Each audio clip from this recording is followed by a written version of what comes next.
It'll be enjoyable.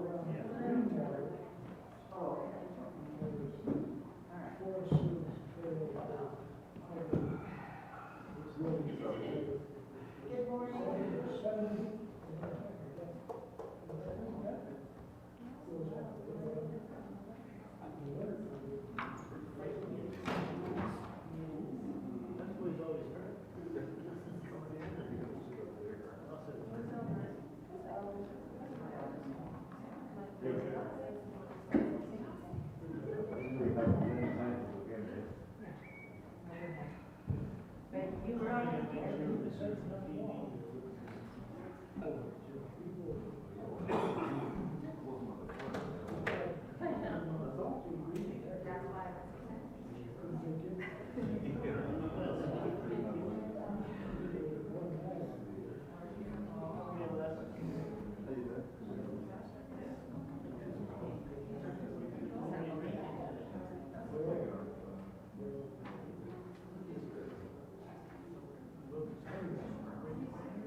Come on, man. Let's do it. We're going in there.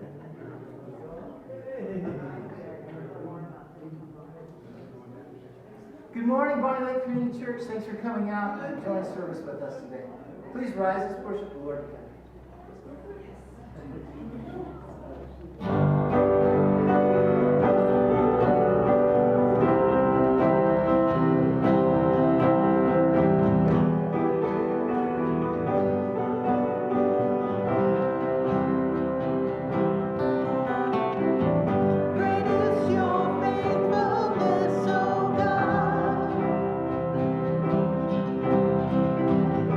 You rest so with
the children's church, they're doing it outside today. So out in the back will be the children's church.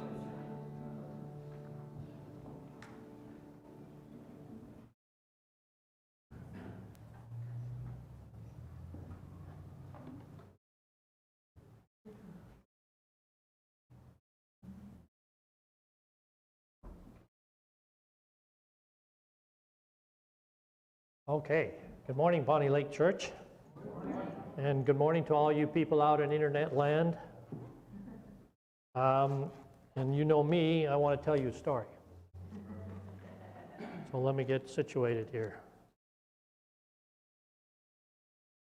I want to tell you the story about Jet. Thing is, we were in the Philippines for 30 years and ran a vocational school there. And the nice thing with our boys is they had all kinds of funny, great names. They had Ding and Dong and Boy and Sunny and all kinds of quite interesting names. And one of them was Jet. Jet's kind of one of my favorite names for some of the boys that we had over there. And so this school that we had was for youth that were disadvantaged, but had belonged to a church, and they were recommended by a pastor, and they could come out and go to our school for a year and take either automotive, carpentry, or computers. And from that, they can get a job and really help their families out. One of the guys that we had that came in we called them batches. Every class that we had that took a year was a batch. We ended up, I think I had batch 23 by the time I was done. So I taught the same thing I would taught in automotive. I taught the same thing 23 times, told the same jokes in the same places. Anyway, the way we worked with these kids is they were there with us for a week. They'd go home on the weekends to participate in their home church, and they couldn't come back to school until it was signed. They had a permission slip signed by their pastor or by an elder that was designated before they could come back. And the whole idea with this was to kind of keep the church in the loop of our school, that we were actually helping out the church in helping their students, and it kept the pastor and the church in control of the kid, and the kid had to watch his P's and Q's on the weekend. Well, the thing with Jet is that after a while, especially about 2 or 3 weeks into the process, he kept coming back late. And this was no good. We were very strict because we were the ones that were sponsoring these kids. And so we were quite strict about this, and we did not look very kindly on that. And he kind of mumbled and made excuses, and we gave him another chance. And the next week, he was really late. He didn't come back till the next, and he was supposed to be there Monday morning at 9 o'clock. He wasn't there until Tuesday. And then the next week, there was something else the same way. And so we were very concerned, and this was really grounds for discipline and dismissal and all that kind of stuff. And so he sat down and he kind of said, my parents won't give me the money to come back. And the money to go to on the bus, the amount of money that you get or the money that you use to travel anywhere is called pamasahe in the Philippines. And we gave them pamasahe to get home, but we made it a requirement that the parents had to give them the pamasahe, the money, to be able to come back on the Monday, and these parents wouldn't do that. And the reason why they wouldn't do that is that they felt that our school was a scam, because almost everything, especially for the poor in the Philippines, which is 70% of the people, in other words, it's kind of like, we have problems with homeless, there's a homeless guy walking down the street and all that kind of stuff. 70% of the population in the Philippines is kind of like that. So it's not like you've got just a small portion of people that you're dealing with on a daily basis. You have a ton of people. And those people are both victims and they victimize others. So it's really a dog-eat-dog kind of a rough way to live. And even for Christians, that people attend churches and stuff, on a daily basis out in the world, it's really a rough place. There's one time I was trying to get some cabinets built, and I had to go get these cabinets from the guy, and I sat for 2 hours waiting for him because he was kind of ripping me off too. And just watching all things going around, how people were kind of giving, hurting everybody, or they were kind of pushing everybody, or they were not treating each other very well, just sitting and observing in a small area. It's an atmosphere that it's really hard for us to understand what it's like over there, but that's the way it was. So Jet's parents didn't want to pay because he thought that this was a scam, that we were somehow taking advantage of their kid and all that. But the kid, he knew what it was like. He'd seen our school and he'd seen the opportunities that he had. And so he would go to the bus station and he would beg for pamasahe. He would beg for enough money to get back out to school. And sometimes that would take him maybe even 10 or 12 hours of asking people, and it's only about $1.25 that he needed to get out, to get on the bus to come to our place. But to do that, it just took a long time because you had a lot of poor people, a lot of people that are marginal, and he's trying to get a few pesos here and there to be able to get going. So he made it all the way through to graduation. Now at graduation, he gets to stand up in front of everybody. His parents come, and they get to stand up in front. They're not really used to being up in front, but this is a time that we made a big deal of these kids graduating from their year course. He got a certificate that was endorsed by the Philippine government from our school. In fact, I knew my school really arrived when we found out that people were actually forging our certificates so that they could get a job. So it's just one of those things. They got a full box of tools. They were cheap Chinese tools, but hey, that's better than nothing.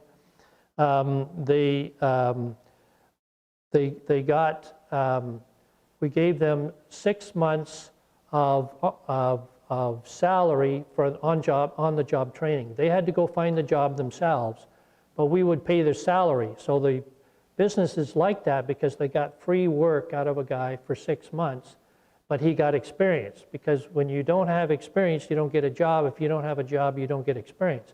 And that was our way of working that thing out. So these parents were blown away by all this stuff. It wasn't that we were scamming this kid. We were giving him and giving him and giving him and giving him stuff. And they just couldn't believe it. And they came up to us afterwards and they said, we had no idea. Beautiful campus, good facilities. They saw all the stuff that the kids got to work with. And they just couldn't believe that somebody was actually doing this without trying to get something out of the system. And so what I want to be talking about today is kindness. Christians and kindness. Especially in this day and age, we've got out there in the news and everywhere else and all the commentary and stuff, a lot of shrill words. We've got a lot of misunderstanding. We've got a lot of hate. But the thing is that part of our characteristics as believers is kindness.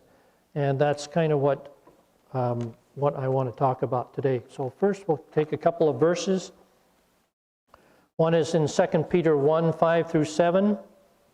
For this very reason, make every effort to add to your faith goodness, and to goodness knowledge, and to knowledge self-control, and to self-control perseverance, and to perseverance godliness, and to godliness brotherly kindness, there we go, and to brotherly kindness love. So as you progress, or as it goes in this part in 2 Peter here, just to put a plug in, is our Bible study that we have on Tuesday nights. We're going through Peter right now. So this really helped for me to find these verses and stuff. So we're talking about brotherly kindness and love. And then in Galatians 6:10, let's see. Therefore, as we have opportunity, let us do good to all people, okay, especially to those who belong to the family of believers. So that's kind of the biblical basis, and we'll kind of go off from there. The one thing that I like to explain how people are is the difference between contractual and redemptive. Now, contractual is really how we as people all over the world operate. You work for somebody and you get a salary. You don't work for them for free, and they don't give you the money unless you work. It's a contractual thing. All business relationships, I mean, we have pieces of paper that are called a contract, but those contracts really are written down, the oral or the mental decisions that we've made to do something with somebody else.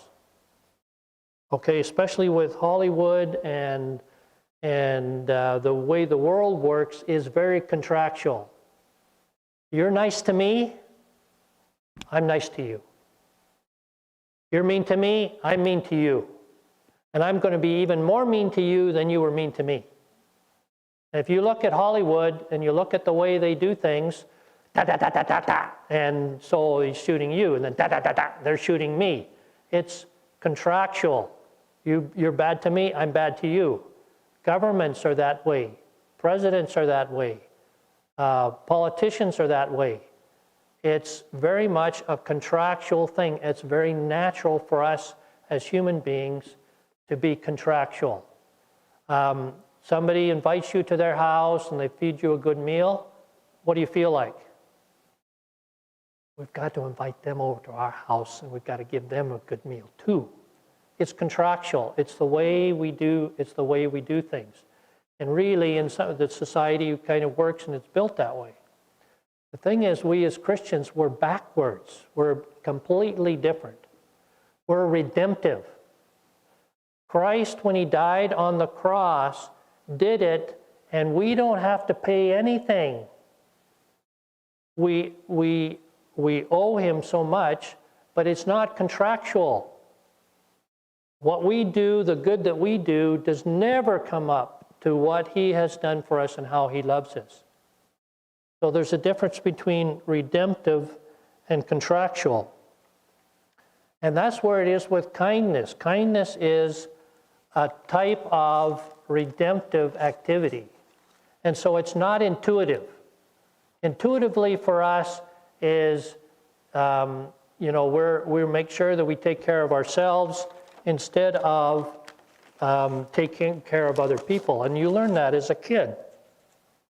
When I was a little boy, we lived in Canada, and when I was 5, 6 years old, especially back in the old days, a little kid could go out and cross the road and walk and get even a mile away from home, and it didn't really matter so much because people were expecting the kindness of strangers to be able to take care of your children. We don't see that anymore, but that's the way it was for us. And my mom would need to have some milk or some bread or something, and our little store was up on the way to my school, and so she would send me to the store to buy some stuff, and I had a little brother, and she would give me the money for the stuff and make sure you count your change and all that type of stuff, and I'm 5, 6 years old trying to figure all this stuff out, and got the responsibility and going to really do a good job and all that. Then she gave me a penny, because a penny in those days really went far.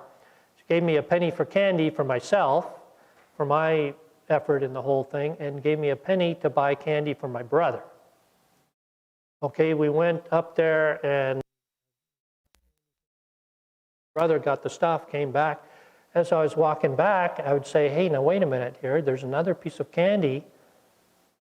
And why not just enjoy this other piece of candy as well? And I'd get back, and my brother had been waiting for his piece of candy, and I already ate it. And, crying, and my mom would say, well, what? Why did you do that? Oh, I forgot. I had kind of a reputation for absent-mindedness, and you tell my wife, and I'm still that way after all these years. And I would just say, oh, I forgot. But I was lying. I knew exactly what was going on. The thing is that we're not naturally kind. That's not the way we were wired. And I even see it in my grandkids, my granddaughter Vara, the older one, and my grandson Declan. She kind of treats him pretty rough. She's not really kind to him. And every once in a while, when she is just a tiny bit kind, you make a big deal out of it, all that sort of stuff. Because we're training them to be kind. We're training them to be Christian, to be the way a Christian should be. So what's mine is mine, and what's yours is mine. That's the way it really should go. But kindness is the result of faith, and it has to be learned and practiced. In fact, this is kind of fantastic, this little story here. C.S. Lewis has a quote, "Do not waste time bothering whether you love your neighbor. Act as if you do, and you will presently come to love him." It's a really good quote, and it really works out well with my sermon. You know how I found that? I was thinking about what to preach and all that sort of stuff last week, and I got a text. From Rick Nelson. And it was this quote from C.S. Lewis. It was perfect for my sermon. And I said to, I texted back, "Rick, where did you get that? That's perfect for what I need." And he said, "I saw this and the Lord put it on my heart to send it to you." Now, is that cool or what? And it sort of makes me feel like, hey, this is the sermon for this Sunday because this amazing thing happened. So anyway, Rick is not clairvoyant. I think he knows the Holy Spirit, and the Holy Spirit spoke to him and gave that to me. So that's pretty wonderful. Okay, kindness can have trauma involved. Kindness can be hard. Unrequited kindness. The idea with that is that you get no return from the recipient. Now that's redemptive. Redemptive is when you give kindness to somebody, you get nothing in return. What is that? Is that kind of mumbling and under your breath and you'll never do that again? Or is that redemptive? Is that a mirror or a picture of what Christ has done for us? When I was in business, my automotive repair business, before I went to the mission field, before I got married, I had this little shop, and the church that I was going to, they wanted to do some help for people that were poor or helpless, and if they needed to have car work, they asked me if I would do some pro bono work on cars for no payment. Now, I had started my own business, and things were a little tough, but said, okay, that's what a Christian should do. Sure, I'll be able to do that. One of the first people that came out to work on my business was a lady that was a single mom and had this little boy. And she needed to have some work done on her car. So she brought her car out, parked it in my parking lot with all the other cars and stuff, and I moved the car into the shop and started working on it.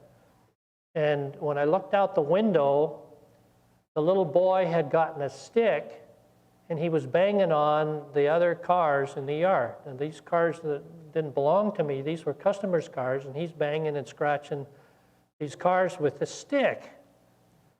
So I go out, and the lady is sitting on a stump, and she looks pretty dejected.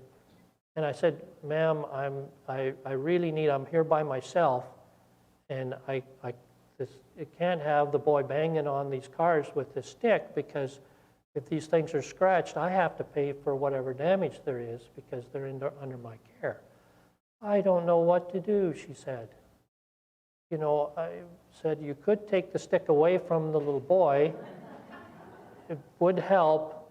I don't know what to do. And so I went over, took the stick, and gave it to the mom, and went back. And 5 minutes later, looked out the window, and he had another stick, and he was banging on cars and scratching up cars. This was 4 or 5 year old. He knew exactly what he was doing.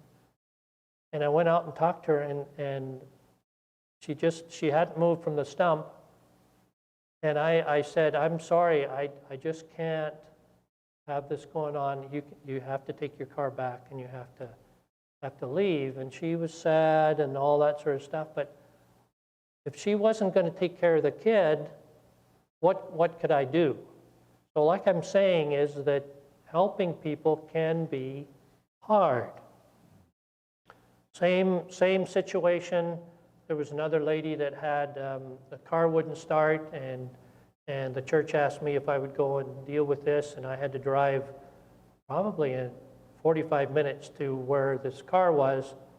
And sure enough, it wouldn't. She gave me the key, it wouldn't start, and I figured it was just the battery connections. I cleaned the battery connections, boom, started up, drove it around. It was perfect. In fact, it was a nicer car than what I was driving. And so I brought it back, and I said, hey, it was just a battery connection. Everything's fine. You're good to go, and gave her the keys back. And she said, well, can't you do something more? What about a tune-up? I said, it doesn't really need a tune-up. It's sort of running really, really good. She said, well, could you clean it or give it a wash?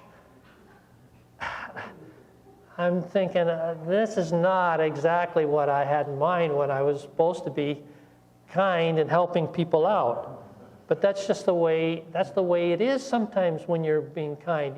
It's unrequited, or you don't get the return on it. But why are you doing it? You're doing it because Christ was redemptive to us, and we need to be redemptive to others. And so you have to teach yourself how to be kind. 1 Peter 2, find it here. Here we are.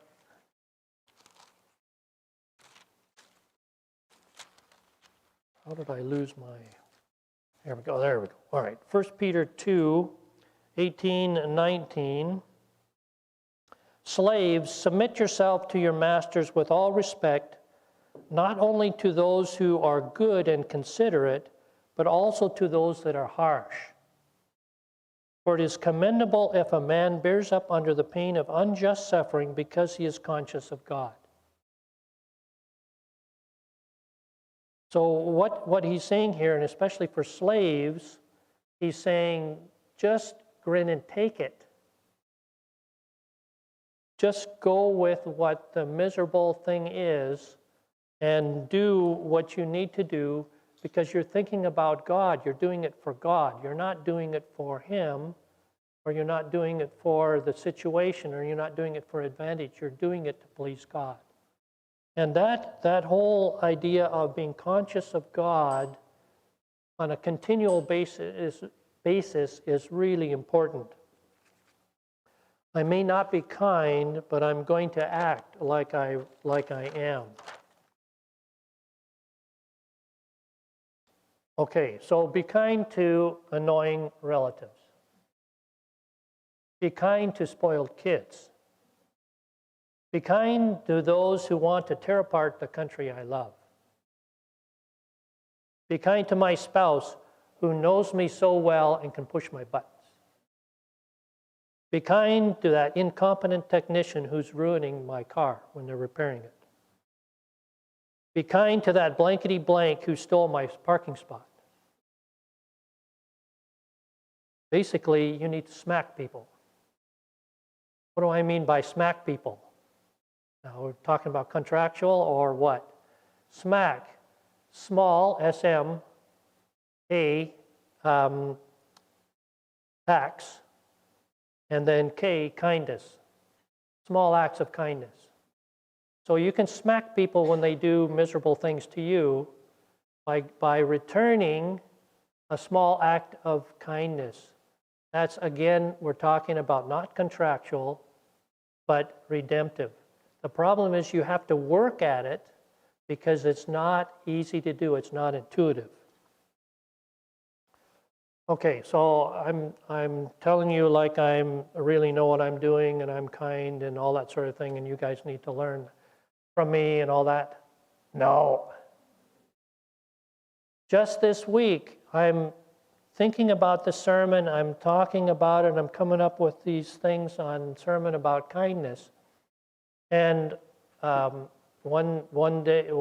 evening, I was working on my sermon a bit, and then I took a break and I was on my computer playing a game or something, and Sharon calls up the stairs and says, there's a guy out in the front of the house, and he wants his cell phone charged, and he wants to know how to get to Edgewood from our place. And I'm thinking, cell phone, you have him in the house, and who is it that we don't even know who this guy is? This is not a good idea.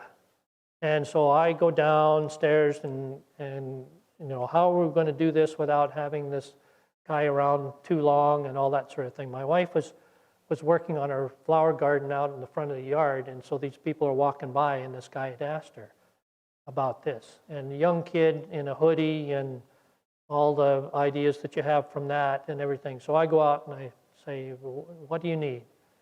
And he says, well, I really want to get to Edgewood. I said, well, if you want to get to Edgewood, you just keep going down this road until you get to Milwaukee, and at the light you turn right and you climb the hill, and you're going to be in Edgewood.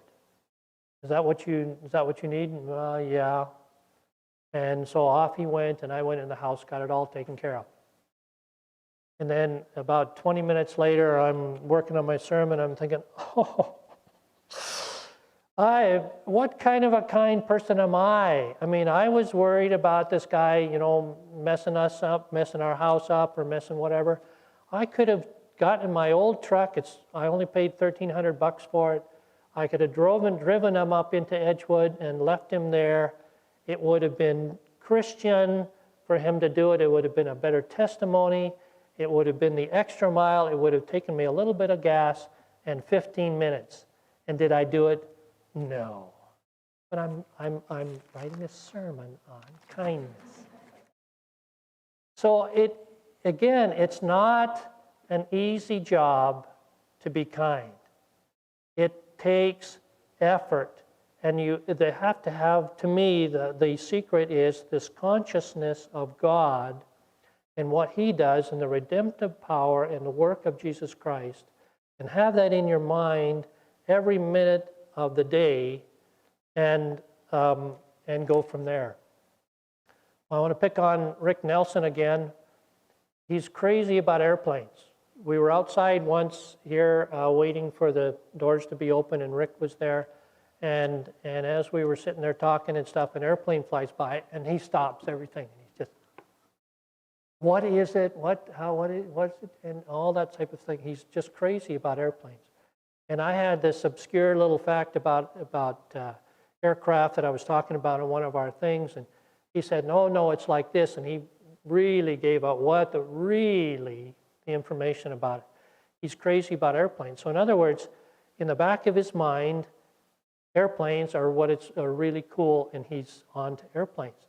So in other words, if something airplane comes up in the conversation, or he sees one or whatever, he's right there. And that's what I'm talking about with the consciousness of God, that if we're conscious of Christ and God on a daily basis, and we train ourselves to be thinking about that, then when it comes to acts of kindness and other things, it's easier for us to get to the point where we actually do and we say the things that God wants us to do and say. Okay, the interesting thing about kindness is kindness changed the ancient world. Christian kindness changed the ancient world. There's a book by Rodney Stark, The Rise of Christianity, and it's about demographics And he's a Christian author who's an expert in demographics. Demographics is analyzing statistical data on populations. So you look at populations and ancient populations, and you extrapolate from that how things worked in the old days. How did Christianity in Rome especially go from a persecuted group to the state religion? How did they go from the bottom of a pagan society to the top and basically Christianize the whole thing? And what Stark was saying is that mainly oppressed Christians through the Holy Spirit were kind, especially to widows and orphans. And let me read this section that I found online here. Head of households in ancient Rome took a baby to civic elders for examination. If for any reason the baby looked unfit, the baby was thrown into the trash to die. It's the culture in those days. We think that's so awful, and yet what about abortion in our day? Christians sought out these babies and raised them as their own, or buried them properly when they died, as Christians believe that every individual person has worth because they're created by God. So it was a revolution at the time. It was the culture of the day was not kind, but Christians and kindness came into the picture and changed everything. 40% of women in Rome were between 40 and 50 years old. Many were impoverished widows. These unfortunates were taken in, protected, and helped by Christians. And as all of that happened, Christianity grew because these people saw that society didn't care for them, but Christians did. And what happened? They wanted to be Christians. And no wonder Christianity grew in that area. Another thing about kindness is the bell curve.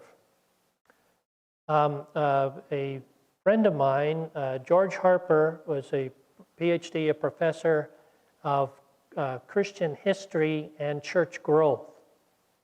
And he said that growing a church that starts out, basically, especially a church that grows in an area where it's unchurched, it looks like a bell curve. And I have a bell curve here for us. A bell curve is like this. This is a bell curve. So when this is believers, or the amount of believers in a church, and this is time as we go on in time.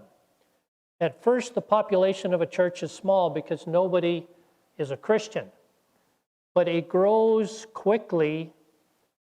A church grows quickly. Why? Because people get saved and they go back out into the workplace and they have contracts with people and they do that and they work in a Christian way. And people see the way that they are and they want to become Christians too. And because of that, the church grows. But as a church gets older and grows up and gets established, it gets to an established flat line through here. And what that is that Christians start saying, okay, I need to have a house built. I'll go to my church and I'll find another Christian contractor and I'll get him to build my house for me. And then that contractor, he gets somebody else that's in that church or whatever, and they all work together and they help each other out within that church. So they're not as exposed to the world as what they were back at the beginning when they were new Christians.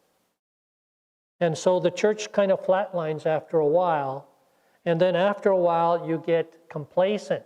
You get to where you just like your friends in church, and you talk to your friends in church, and the new person that comes in, you don't say anything to them because you want to talk to somebody before they take off for lunch.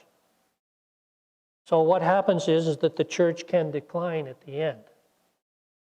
So again, this is where kindness really helps out in this thing. Like for us, if you see a stranger in church on a Sunday morning, go up to them, hi, how you? Look them in the eye, And one thing about this is because we were missionaries and we went to different churches and we spoke and all that sort of thing, you could rate churches as to how friendly they were. And we had kind of a rating system. One was terrible. They were terrible. When you came in the door, nobody spoke to you. If they looked at you, they looked right through you. They were looking for their friends. They never said hello. And then other churches that were really high on the scale, people looked you in the eye. They were friendly to you. They were nice. They were kind. And you could tell that right off the bat. So as we went to churches, we would rate different ones. And then say, oh, that was a 1. Let's not go back there again. And this one was a 9. Oh, that's wonderful. These people were really great. So, you know, we were fairly new here at this church. How do I rate our church? Well, we're about maybe a 7 or 8. We're doing fairly well, but there's always areas that we can improve. Anyway, I want to tell you this kind of last story. This is the story about Bill. Now, my wife Sharon likes to exercise at the gym. She goes to the Sumner YMCA and she exercises, and there she met another person, Sue, who is a believer, goes to another church. And these two ladies are kindred spirits. In fact, Sue is more like Sharon than Sharon is. They just, everything they did, the way they like to go out and eat, and they like to walk and visit and critique people's houses. Well, that one, I wouldn't have that. The flowers there aren't very good. They both love flowers. They love little flowered, designs on stuff. It's absolutely the same. They exercise 3 weeks, and then they lunch, and they shop together, and all that sort of stuff. Well, one day they were dropping off some stuff for OCC to our place, so that Sharon could bring it here to the church. And her husband Bill came, and I'd met him a couple of times, and I was down fiddling around in my shop, which is my favorite place, and working away down there. And Bill came down to see my shop and all that type of stuff. And he saw I have a 54 Dodge pickup that I'm overhauling, and he saw that and all that sort of stuff and everything that I had there and everything. And he said, yeah, his hobby was 3D printing. That's what he really, really liked. And so I said, wow, 3D printing, to me, that's just like magic. It's just completely out of my normal thing, that you could actually design something on a computer and then build it, and it builds itself in plastic. That's just fantastic. So I said, yeah, the emblem that I need for this pickup truck, the hood emblem, it's missing when I bought the thing, and it's anywhere between $200 and $500 for this emblem. And I said, I thought about making one. I just really don't know what to do. He said, well, I'll make you one. I'll 3D print you one. What? You would do that? And he says, yeah, and it wouldn't cost you anything. It's only about 6 cents of plastic. And he says, I take it for a challenge. I was blown away that he was willing to do that sort of thing. I mean, I'd only met this guy about 3 times, and he's willing to do that kind of thing for me. Well, I went back, and in the paint, there's a faded spot where the old emblem was, and I took my calipers and stuff, and I measured it, and I drew up a drawing of that emblem, and I sent it to him. I just didn't figure anything would go from it. I told him online where you could go and look and see what an emblem looks like, a real one, and all that sort of stuff, and I didn't think anything was going to come from it. And sure enough, whoops, you're falling on the floor. He built me an emblem. Perfect emblem, perfect. I just couldn't believe. I held it in my hand and I thought, this would cost me $200 to $500. And here's this thing. I mean, it's plastic, and I can use a little bit of chrome paint on it and put it on there, and who's going to know? And if it fades or warps, he can make me another one. It's really fantastic. It's a fantastic thing. And this one, when I put it on, the curve isn't quite right. It's about a 1/16 of an inch proud on the 3 points. He says, well, I'll just make another one and curve it a little bit more. And he said, I made this one kind of rough and it's hollow in the back. I mean, this is perfectly fine from my point of view. He said, but the next one I'll make will be solid, so it'll be a real solid piece of material. And I'm just blown away by this. Here's a guy that I didn't really know, and he built this thing for me that's just absolutely amazing. So I just kind of went down the list and thinking about what the kindness that he did for me. He was kind, he listened, he had compassion. I was a poor old guy that couldn't afford to buy an emblem for this truck. He was matter of fact about it. Well, sure, I'll do that for you. In other words, humble.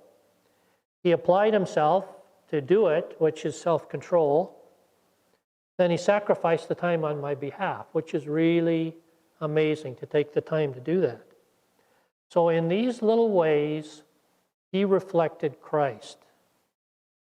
And unless Sharon tells him, but she's not even here to hear the sermon unless she listens to it online, but it's only her husband, why would she want to do that? Unless she tells him, he'll never know about this testimony about him. And that's fine with him, he'll just go on with life. And that's great. I didn't deserve this, but I got it anyway. Is that redemptive or what? We don't deserve what Christ did for us, but he did it anyway because he loved us. And he's not expecting much in return, and he's not getting much in return, but he does get us. And we should be tremendously thankful for that. So kindness is the mark of a Christian redeemed. Amen.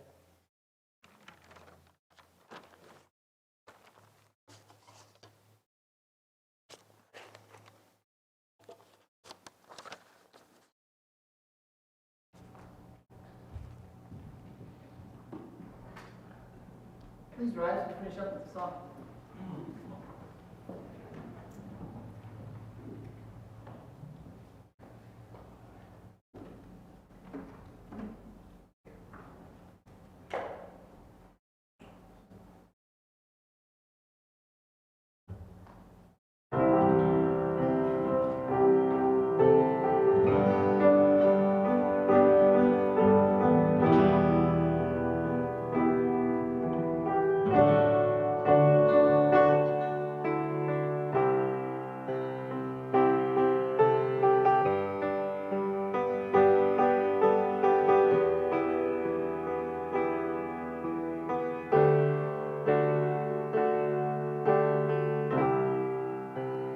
Everyone needs compassion, love that's never failing. Let mercy fall on me. Everyone needs forgiveness, the kindness of a Savior, the hope of nations.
Well, thank you for coming out to Bonney Lake Community Church.